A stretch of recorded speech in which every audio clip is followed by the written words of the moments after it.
Hello everyone, I am Neha and welcome back to my channel. So जैसा कि आप सभी लोग जानते हैं कि हम MPC 006 के असाइनमेंट की सॉल्यूशन की बात कर रहे हैं, जिसमें हम स्टैटिस्टिक क्वेश्चंस को सॉल्व कर रहे हैं। ठीक है। सो प्रीवियस वीडियो में हमने जो दो प्रीवियस वीडियो से रिलेटेड अपलोड की थी मैंने, तो उसमें अनोवा हम डिस्कस कर चुके हैं एंड सेकेंड हम लोग पियर्सन प्रोडक्ट मूवमेंट कोरिलेशन को डिस्कस कर चुके हैं, मतलब सॉल्व कर चुके हैं ये क्वेश्चंस को। वीडियो का लिंक मैं डिस्क्रिप्शन में दे दूँगी। इसके अलावा भी MPC 001, MPC 002 और MPC 005 के जो असाइनमेंट के सॉल्यूशन है वो अपलोडेड है, उनका भी लिंक मैं डिस्क्रिप्शन में दे दूँगा, आप जाकर कर देख सकते हो। ठीक है। So in this video we will talk about compute Mann Whitney U test for the following data. ठीक है, ये क्वेश्चन नंबर 7 है, इसी को हम आज सॉल्व करेंगे। सो टॉपिक अगर अच्छा लगे, समझ में आए तो प्लीज़ लाइक कर देना और अपने फ्रेंड्स के साथ, बैचमेट्स के साथ शेयर कर देना। एंड नए हो तो प्लीज़ मेरे चैनल को सब्सक्राइब कर देना फॉर मोर वीडियोस। अगर आप लाइक, शेयर एंड सब्सक्राइब करते हैं तो मुझे मोटिवेशन मिलता है ऐसे ही वीडियोस अपलोड करने का। So let's begin the topic. So question आप जो असाइनमेंट का क्वेश्चन पेपर था वो उसमें मैं दिखा चुकी हूँ, जिसमें कि दो डेटा दिया हुआ था, मेल्स एंड फीमेल्स का। ठीक है। और ये जो स्कोर है ये है scores obtained on emotional intelligence scales के स्कोर हैं, मेल्स के ये हैं और फीमेल्स के हैं। ठीक है। तो यहाँ पे जो n वैल्यू है वो हमारी 10 है, इसका ध्यान रखना। ठीक है। यहाँ पे n = 10 कर देते हैं। ओके। अब हमें क्या करना है, फर्स्ट स्टेप में हमें करना है रैंकिंग दे दी है। तो यहाँ पर मैंने मेल्स की रैंक 1 किया है और फीमेल्स का रैंक 2। ठीक है। अब हमें रैंकिंग कैसे देनी है, इसमें भी थोड़ा सा ट्रिक है। तो रैंकिंग हम दोनों ग्रुप का मिला के देंगे। ठीक है, कि कौन से ग्रुप में सबसे छोटा डिजिट है। ठीक है, फिर उससे बड़ा, फिर उससे बड़ा, तो दोनों ग्रुप का हम मिला के देंगे। हम करते हैं ना इसको तो और इजीली आपको समझ में आ जाएगा। तो इन दोनों ग्रुप में सबसे छोटी डिजिट कौन है, 9। ठीक है, तो हम 9 को 1 रैंक दे देते हैं। ठीक है। एंड सेकंड डिजिट है 10। ठीक है। अब हम देख रहे हैं कि थर्ड डिजिट कौन सी है। थर्ड है 20। ओके। एंड 4 है 21। ठीक है। और 5 जो है वो मेल्स वाले सेक्शन में है। ठीक है।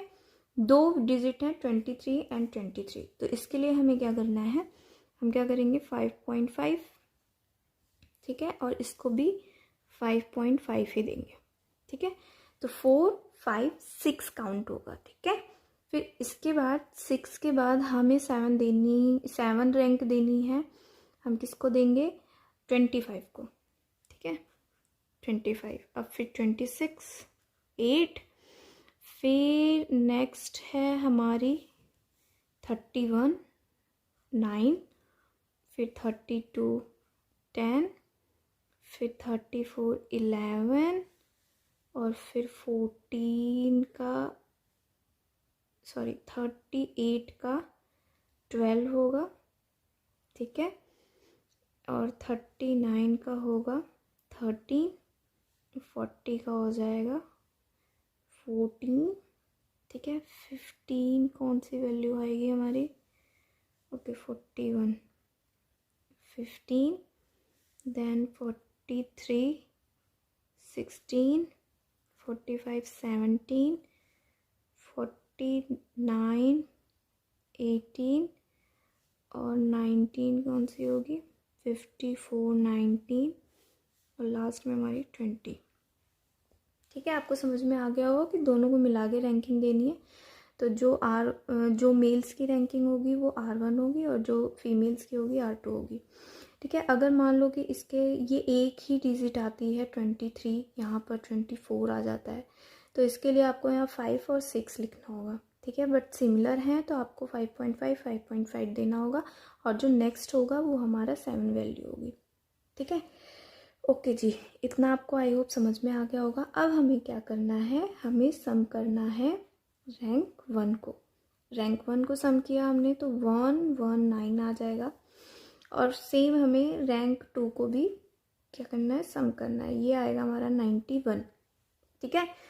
अब हमें R1 और R2 की रैंकिंग जो है वो करेक्ट दी गई है या नहीं, इसको भी चेक कर सकते हो। जैसे एग्ज़ाम वगैरह में आप अगर देते हो एग्ज़ाम, तो उसमें आपकी रैंकिंग करेक्ट है कि नहीं, क्योंकि इसमें बहुत कन्फ्यूज़न होती है कभी कभी, और एग्ज़ाम में एग्ज़ाम का प्रेशर भी होता है।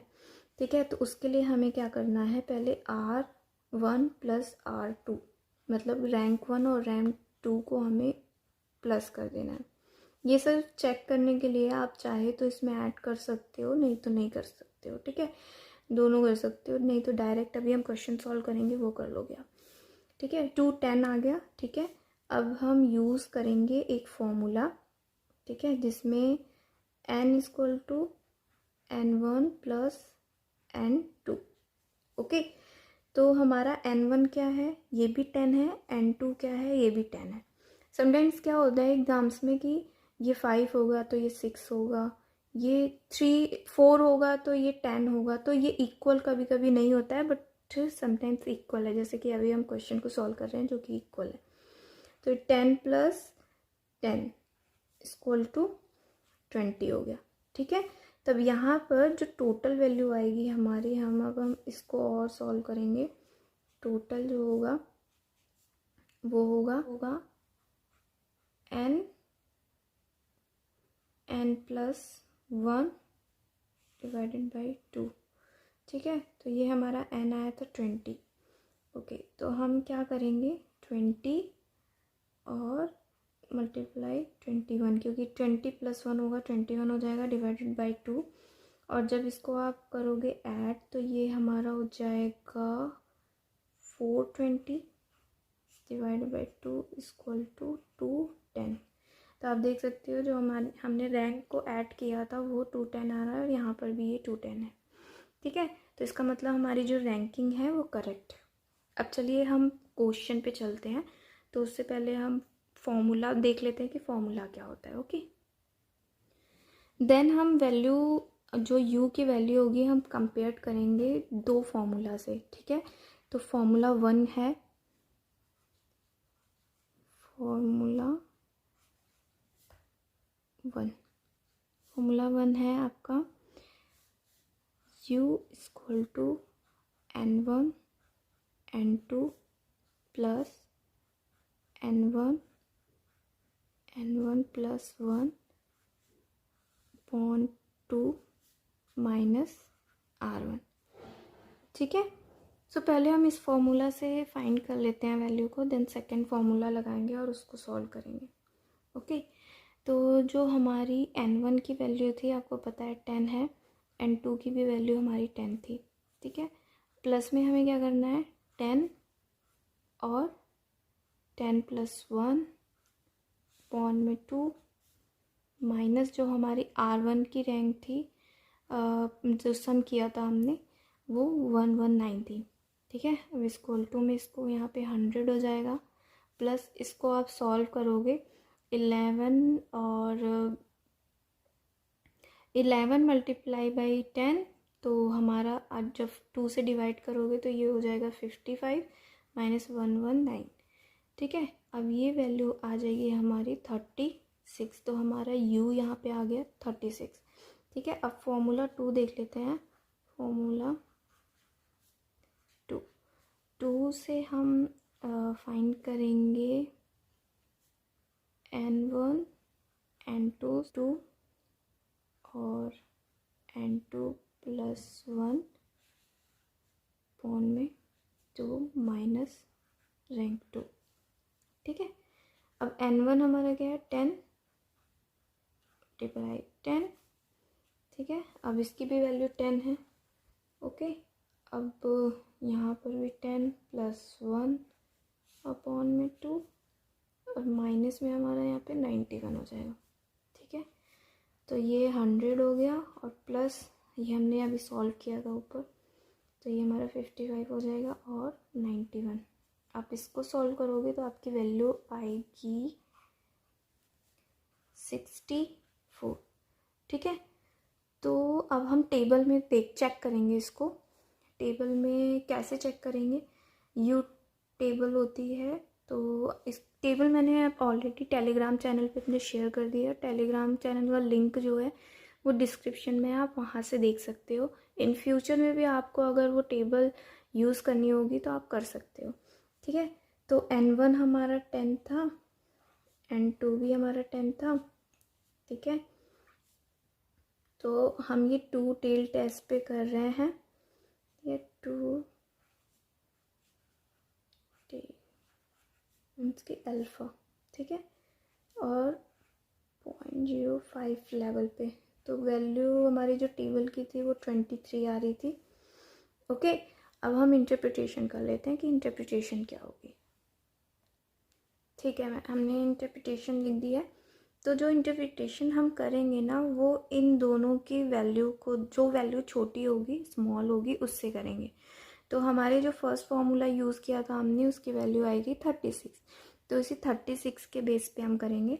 आप देख सकते हो कि जो टेबल वैल्यू है वो 23 है और जो हमारी फॉर्मूला बेस्ड है वो 36 है, ठीक है। तो यहाँ पर इसलिए मैंने लिखा है since the smaller value of u equal to 36 is larger than the table value, ठीक है। टेबल वैल्यू 23 है तो आप यहाँ पे 23 भी लिख सकते हो।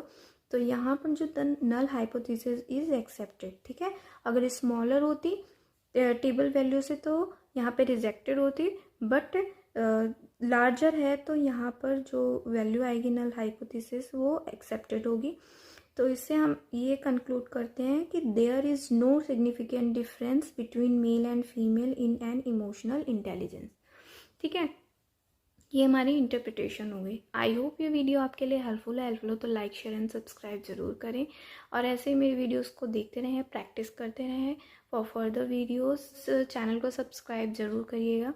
सो पढ़ते रहिए, हैप्पी रहिए। Thanks for watching.